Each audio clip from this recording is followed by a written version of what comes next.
Diakui sebagai salah satu raksasa Asia, kemenangan timnas Indonesia U17 atas tuan rumah Kuwait, ternyata juga menjadi sorotan media Asia bahkan media internasional, yang mana citra buruk sepak bola Timur Tengah beserta wasitnya, kini sedang disorot media dunia.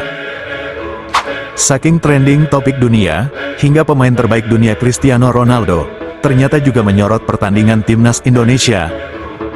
Jelang berduel kontra Jepang dan Arab Saudi, Sintayong telah menyusun starting line-up terbaik untuk meraih poin dari Jepang dan Arab Saudi, sekaligus mematangkan strategi permainan untuk menghancurkan Bahrain di Gelora Bung Karno.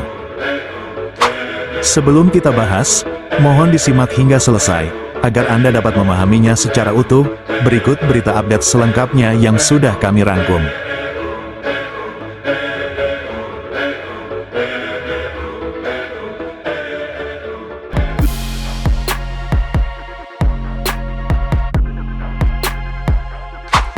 Diakui sebagai salah satu raksasa Asia, kemenangan timnas Indonesia U17 atas tuan rumah Kuwait, ternyata juga menjadi sorotan media Asia bahkan media internasional, yang mana citra buruk sepak bola Timur Tengah beserta wasitnya, kini sedang disorot media dunia.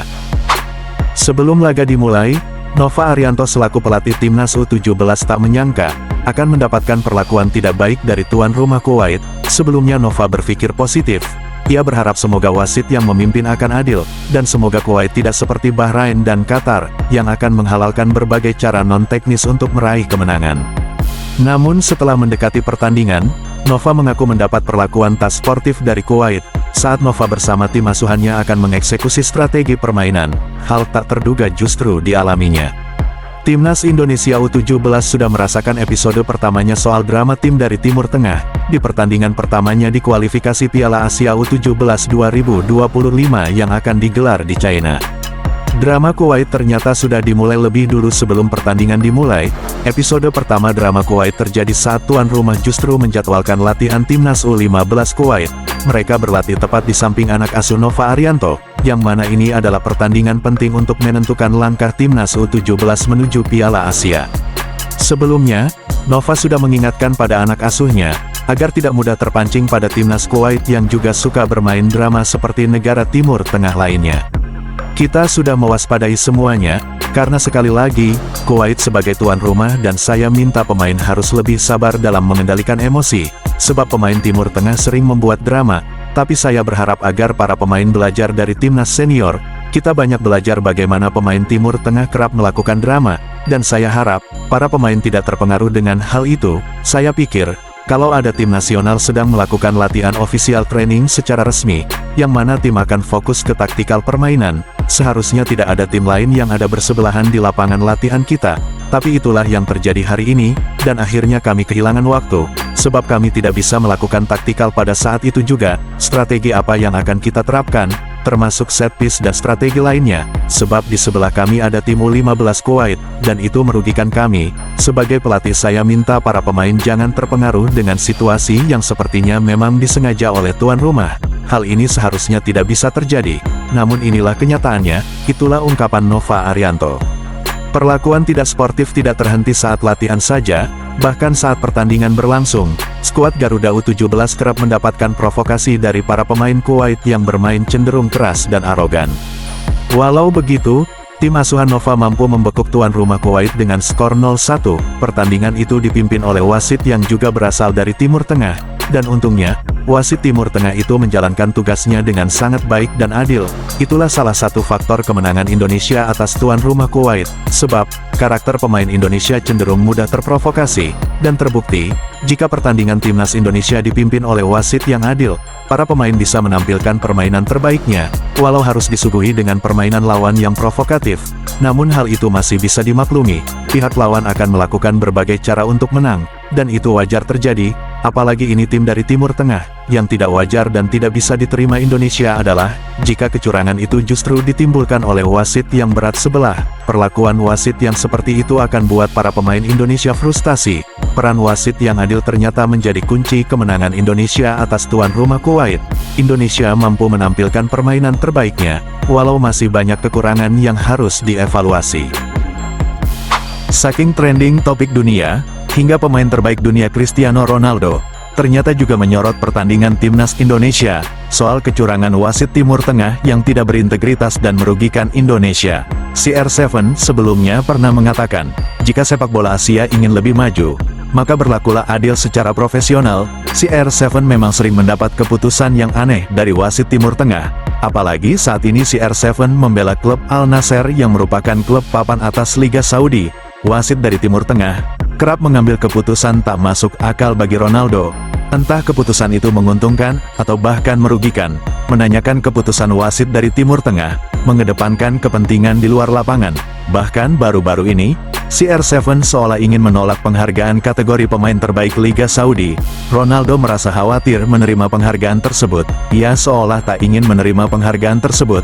Reaksi datar Ronaldo merujuk pada pernyataan terbukanya pada media, acara seperti Global Award, Ballon d'Or, dan sebagainya, sering merujuk pada popularitas seorang pemain. Saya tidak ingin piala semacamnya didistribusikan berdasarkan popularitasnya bukan sebab penampilannya. Hal itu akan merusak sisi pandang generasi berikutnya serta citra olahraga itu sendiri secara global. Ronaldo mengaku, jangan sampai suatu penghargaan itu diberi pada seorang pemain sebab hanya karena popularitasnya bukan karena performanya. Ronaldo berharap agar kebiasaan tak benar itu segera dievaluasi lagi, demi kemajuan olahraga dunia yang lebih kompetitif. Untuk kedepannya, tolong berikan suatu penghargaan tersebut, sesuai dari konteks piala itu sendiri. Itulah pernyataan terbuka Ronaldo di media Jazirah Arab. Usai ditahan imbang dan terlempar di urutan kelima klasemen sebab kecurangan wasit dan kelicikan pemain Bahrain, Sintayong berjanji akan kerahkan seluruh pemain terbaiknya untuk habisi Bahrain di GBK. Saywer Sintayong pada Federasi Sepak Bola Bahrain. Federasi Bahrain diharap untuk bersiap terima catatan sejarah terburuknya di GBK. Pernyataan mengejutkan Sintayong, usai menelan kekalahan dari China. Hal itu langsung dikonfirmasi olehnya seusai tiba di Indonesia. Kekalahan dari China menjadi cambukan semangat pelatih asal Korsel tersebut. Terlempar di urutan kelima klasemen sementara, membuat Sintayong berbenah, akan semakin mempertimbangkan keputusannya sebelum menurunkan starting line-up serta strategi permainan di atas lapangan. Melalui Sekjen PSSI Yunus Nusi, Ketua PSSI Erick Thohir akan mengadakan evaluasi mendalam untuk laga berikutnya melawan Jepang dan Arab Saudi. Sebelumnya, Sintayong sudah menargetkan 4 poin di 2 laga, 1 poin saat menghadapi Jepang, dan 3 poin saat melawan Arab Saudi. Target tersebut terbilang cukup berat. Pasalnya, Jepang juga berambisi untuk mengalahkan Indonesia di GBK demi mengamankan posisinya yang dirasa belum cukup aman. Namun Sintayong bertekad, minimal meraih hasil imbang saat menghadapi Jepang di GBK. Untuk laga kedua melawan Arab Saudi, Sintayong lebih optimis untuk mengalahkan Saudi di GBK. Pasalnya, besar kemungkinan, Kevin Dix sudah dapat bermain saat menghadapi 2 laga tersebut. Benteng pertahanan akan semakin solid, tinggal mengasah lini depan, apalagi saat ini Arab Saudi tengah mempersiapkan pelatih baru untuk menggantikan Roberto Mancini yang terancam dipecat dalam waktu dekat. Hal itu semakin memperburuk pondasi skuad Arab Saudi, dan sebaliknya, Indonesia bersiap untuk mengatur strategi permainan menyerang saat menghadapi Arab Saudi. 4 poin yang jadi target Sintayong tersebut sebetulnya cukup berat, namun jika kita merujuk pada materi pemain timnas Indonesia, bahkan market value-nya jauh lebih mahal dari timnas Arab Saudi. Tentu hal itu semua merujuk pada kualitas setiap pemain, tinggal membangun chemistry lebih dalam lagi. Jika target 4 poin di 2 laga itu terwujud, posisi Indonesia tentu akan jauh lebih aman dan berpotensi menggeser posisi Bahrain bahkan Arab Saudi. Begitu murkanya Sintayong usai ditahan imbang Bahrain dengan cara yang kotor, Sintayong merasa kemenangan penting Indonesia dirampok oleh wasit yang bersekongkol dengan para pemain Bahrain. Sintayong mengatakan, saat menghadapi Bahrain, para pemainnya sulit menahan emosi, skuad Garuda bermain tidak efektif sebab sudah dibelenggu rasa emosi. Sepanjang pertandingan wasit Alkaf selalu merugikan Indonesia, bahkan jika pertandingan itu fair play, Sintayong yakin tim asuhannya dapat bermainan jauh lebih dari hasil skor 2-2. Sebelum Sintayong pulang ke Korea untuk beristirahat, Sintayong mematok kemenangan telak atas Bahrain di GBK. Sintayong berjanji akan menurunkan skuad terbaiknya di setiap lini, apalagi dari segi kualitas dan mental bertanding, Bahrain masih di bawah Indonesia. Sintayong berjanji akan buat para pemain Bahrain kesulitan berdiri. Strategi menyerang total akan langsung diterapkan sejak babak pertama. Sintayong pastikan akan buat para pemain Bahrain kesulitan berdiri. Sebab keram dan kekalahan, tidak ada pilihan lain untuk menumpas Bahrain dengan skor telak di GBK. Skuad Garuda dipastikan langsung mengurung Bahrain sejak awal hingga selesai pertandingan untuk menciptakan peluang bahkan gol sebanyak mungkin. Selain faktor di atas lapangan yang akan menggempur Bahrain, ditambah dengan sorak-sorai puluhan ribu ultras Garuda, hal itu tentu akan buat para pemain Bahrain frustasi hingga membuat banyak kesalahan sendiri. Rencana gila itu benar-benar akan diterap Sintayong, sebab saking murkanya Sintayong pada hasil laga yang tidak adil, menumpas Bahrain dengan kualitas permainan, itulah satu-satunya cara untuk diperlihatkan pada dunia. Sepak bola adalah harga diri bangsa dan rakyat Indonesia. Tekad saya, Indonesia harus masuk Piala Dunia.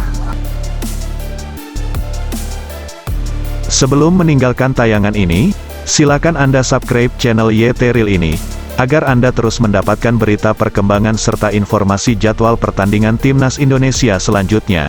Sampai jumpa di tayangan berikutnya. Bye YT Real.